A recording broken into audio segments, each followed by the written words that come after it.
Bismillahirrahmanirrahim. Alhamdulillahirabbil alamin. Asyhadu an la ilaha illallah wa asyhadu anna Muhammadar Rasulullah. Allahumma shalli ala Muhammad wa ala alihi wa ashabihi wa man tabi'ahum bi ihsanin ila yaumil amma ba'd. Dibuka surat Al-Baqarah ayat 124 halaman 19. A'udzu billahi minasy syaithanir rajim. A'udzu billahi minasy syaithanir rajim. Wa idzibtala Ibrahima rabbuhu bi kalimatin fa atammahun.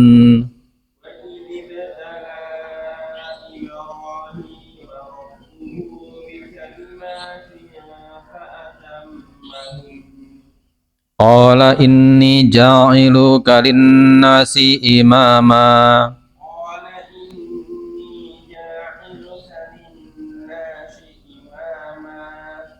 Qala wa min dzurriyyati.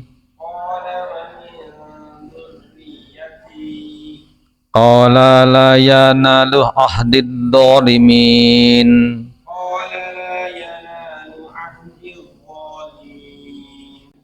Kita pelajari ayat 124. Wa idibtala Ibrahima rabbuhu bikalimatin fa'atammahun. Qala inni ja'iluka linnasi imama. Qala wa min dzurriyyati. Qala la yanalu ahdid dzalimin. Jadi, dan ketika Ibrahim diuji oleh Rabb-nya dengan beberapa kalimat, ya, berupa perintah-perintah yang harus dijalankan oleh Ibrahim, maka dia telah melakukan perintah itu dengan sempurna, dengan sungguh-sungguh dan sempurna.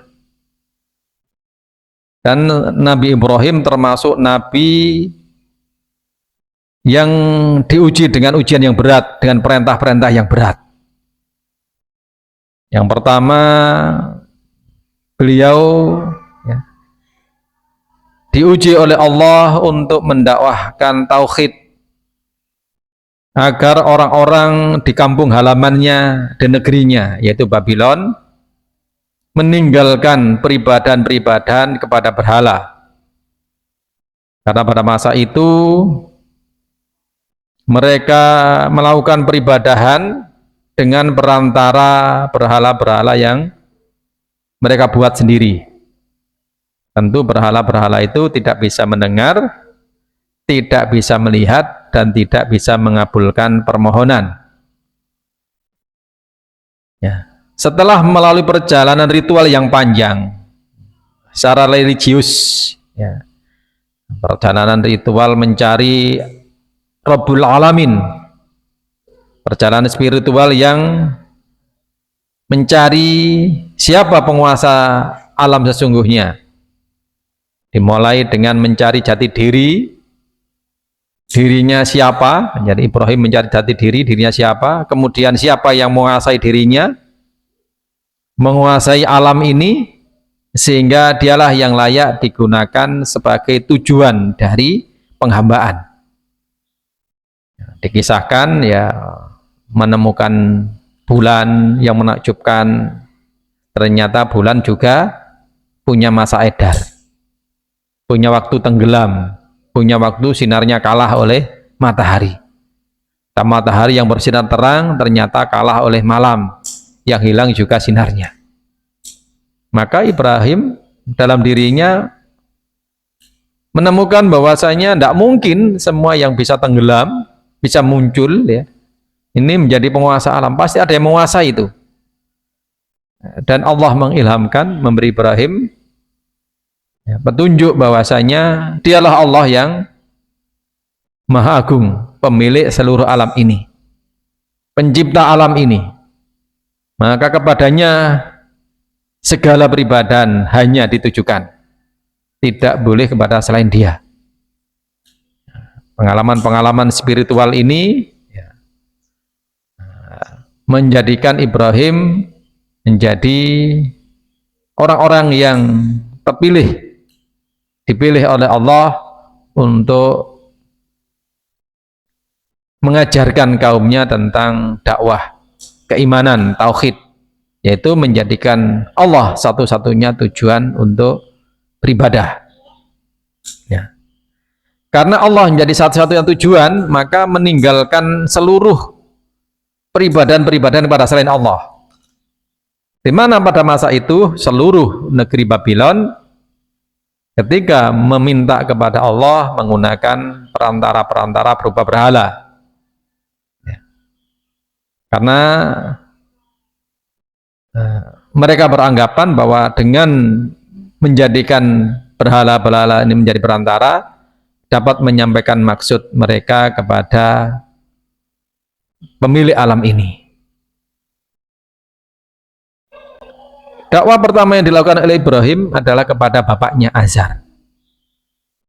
Mengajak bapaknya untuk meninggalkan berhala-berhala yang mereka jadikan sebagai sarana peribadahan itu. Padahal bapaknya adalah salah satu pembuat berhala itu sendiri.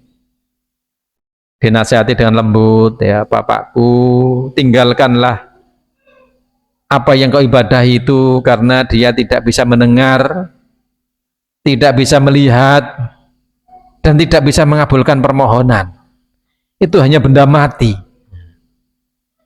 Seringkali didakwai, diingatkan, ya, tak henti-henti dan tak jemu-jemu, Ibrahim mengajarkan bagaimana harus bertindak sebagai seorang hamba yang merupakan ciptaan dari penguasa alam ini. Dan sambutan bapaknya tidak seperti yang diharapkan oleh Ibrahim. Bapaknya justru menolak dakwah Ibrahim, memusuhi Ibrahim. Ini bapak yang sangat dicintainya justru memusuhi dakwah Ibrahim. Bahkan mengusir Ibrahim dan mengancam akan merajamnya jika tidak berhenti untuk mendakwahkan apa yang dianggap aneh oleh masyarakat pada masa itu. Jadi di negeri Babylon ini satu-satunya yang beriman cuma Ibrahim. Ya. Sehingga ajaran yang dibawa Ibrahim itu yang aneh-aneh, karena tidak sama dengan tradisi yang ada di masyarakat Babylon, di mana Ibrahim mengajak manusia meninggalkan seluruh peribadahan-peribadahan yang menjadikan perantara berupa berhala-berhala itu. Bapaknya mengancam, jika engkau tidak berhenti dari ucapanmu itu, niscaya aku rajam engkau. Bahkan diancam untuk dirajam. Dirajam itu orang dipendem sampai pundak atau leher, sampai pundak, kemudian dilempari batu sampai mati. Itu dirajam. Hukuman rajam seperti itu. Jadi Ibrahim dimusuhi bapaknya, padahal bapaknya itu orang yang paling disayangi, yang diharapkan keimanannya agar nanti selamat di yaumil kiamat kelak. Tapi ternyata bapaknya memusuhinya. Jadi ujian berat Ibrahim, beratnya adalah orang yang dicintainya justru melawan, memusuhi, dan mengusir dirinya. Jadi keluarga terdekat bapaknya. Kemudian dakwah Ibrahim ternyata tidak diterima oleh masyarakat. Bahkan seluruh masyarakat menolak dakwah Ibrahim. Akhirnya Ibrahim dijatuhi hukuman mati karena menyiarkan atau mendakwahkan ajaran yang tidak sama dengan kebiasaan setempat. Dianggap membuat gaduh, membuat keributan, macam-macam sebutan-sebutan itu dialamatkan kepada Nabi Ibrahim. Akhirnya diputuskan untuk dihukum mati dengan cara dibakar. Di orang-orang berbondong-bondong ke tempat terbuka untuk menyusun kayu bakar yang banyak.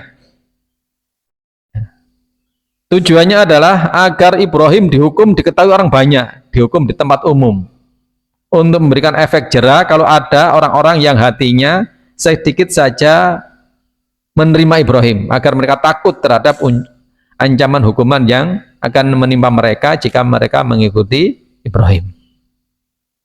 Maka api yang menyala-nyala itu yang sangat tinggi, ya, konon dalam kisahnya disebutkan andaikan burung terbang di atas api itu maka hangus, ya, mati hangus karena kena hawa panas, kena sawape, kena kelue, ya, barangkali kalau bahasa Jawanya itu kena panas yang sangat besar itu, sehingga burung yang terbang saja bisa jatuh karena kena panas, ya.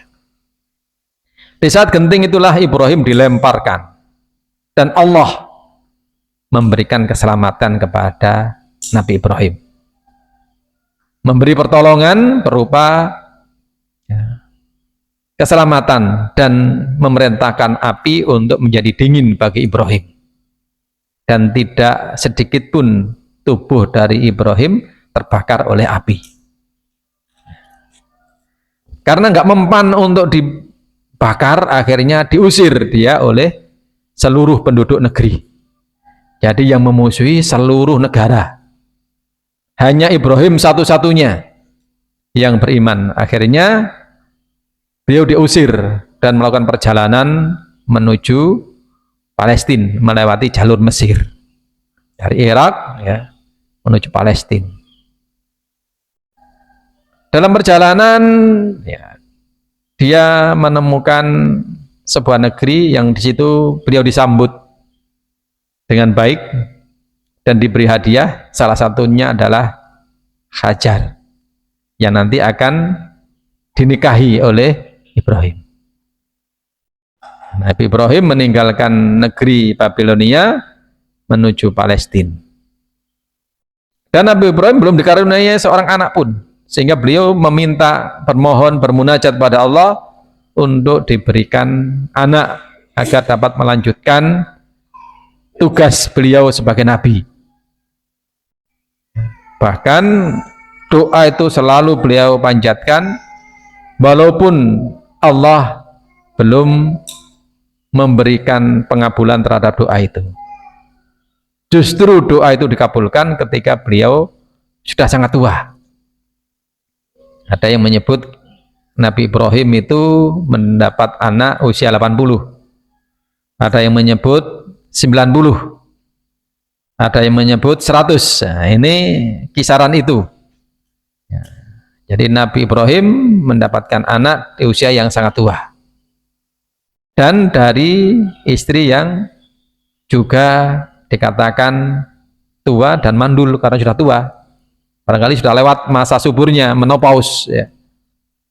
Tapi kalau Allah berkehendak, maka Allah memberikan anak. Ya, nanti namanya Ishak, nanti yang dari anak keturunan kedua setelah Nabi Ismail. Nabi Ismail lahir dari ibu Hajar. Nah, anak yang disayang lahir, ya, laki-laki yang diberi nama Ismail. Ketika anak masih bayi, Nabi Ibrahim diperintahkan oleh Allah untuk meninggalkan anaknya seorang diri di lembah, yang di situ lembah itu sangat kering dan tandus. Hanya ada beberapa kabilah yang barangkali istirahat di lembah itu mendirikan perkemahan, yang sekarang menjadi negeri Mekah itu. Pada masa itu tidak ada pepohonan, tidak ada kehidupan barangkali di situ. Yang ada hanyalah transit atau singgahnya kabilah untuk istirahat sejenak sebelum melanjutkan perjalanan. Nabi Ibrahim membawa anak dan istrinya ke tempat itu. Ya. Anak yang dia sayangi, yang dia cintai, yang diharapkan kehadirannya sekian puluh tahun, justru oleh Allah diperintahkan untuk meninggalkannya di tempat yang secara logika manusia tidak ada kehidupan dan hanya kebinasaan yang akan menunggu dari anaknya dan istrinya ini. Ketika sampai di lembah yang ditentukan oleh Allah, Nabi Ibrahim membuatkan kemah untuk anak istrinya, kemudian beliau berpaling pergi kembali ke negeri Palestina. Jadi beliau meninggal anak istrinya di negeri Mekah, yang sekarang jadi Mekah itu. Ketika diseru oleh istri beliau, yaitu Bunda Hajar, Nabi Ibrahim tidak menoleh sama sekali. Ya, gak tega barangkali sisi manusiawi, karena beliau terkenal dengan hati yang lembut. Beliau terus berjalan, diseru berkali-kali tidak menoleh.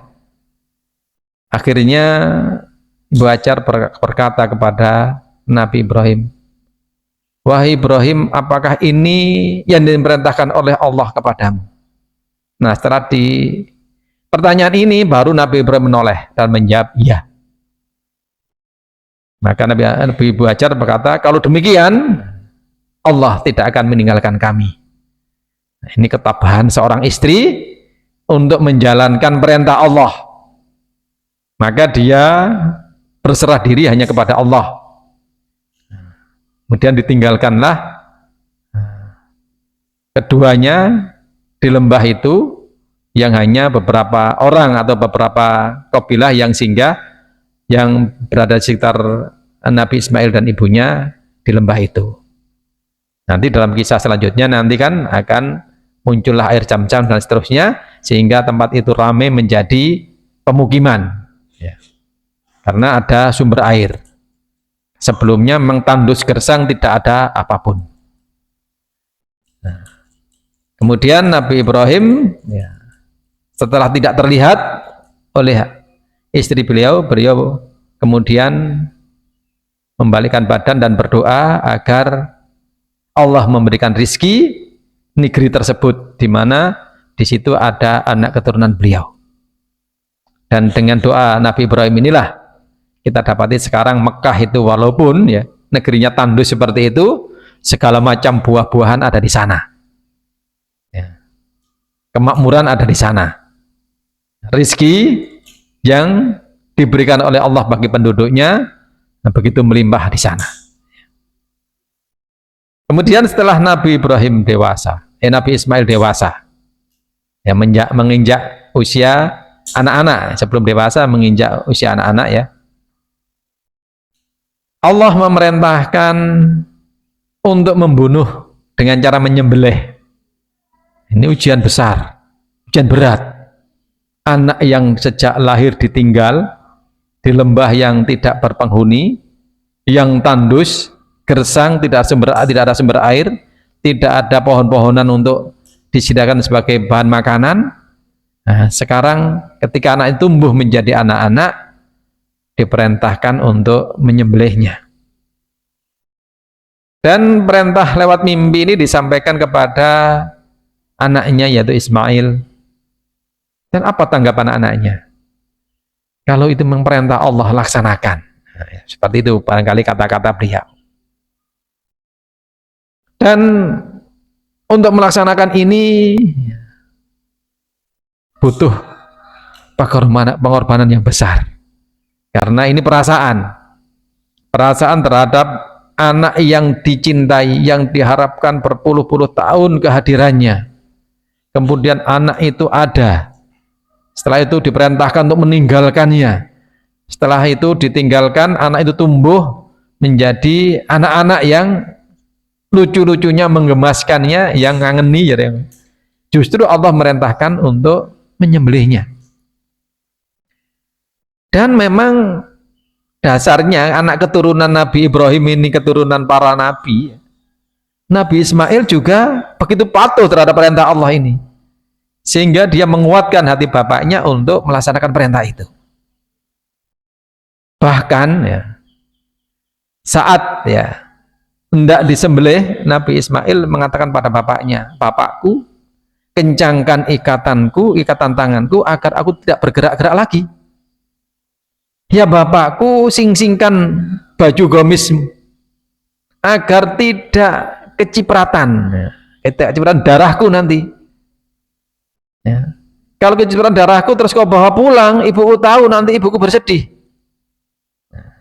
Ya bapakku, tajamkanlah pisaumu agar memudahkan aku menghadapi sakaratul maut ketika ruhku harus pisah dari jasadku. Ini ucapan anak yang akan disembelih. Nah, inilah peristiwa-peristiwa besar yang diperintahkan oleh Allah kepada Nabi Ibrahim dan ditunaikan dengan sungguh-sungguh. Nah, kita barangkali kalau syariat korban ini kan kita tiru hari ini.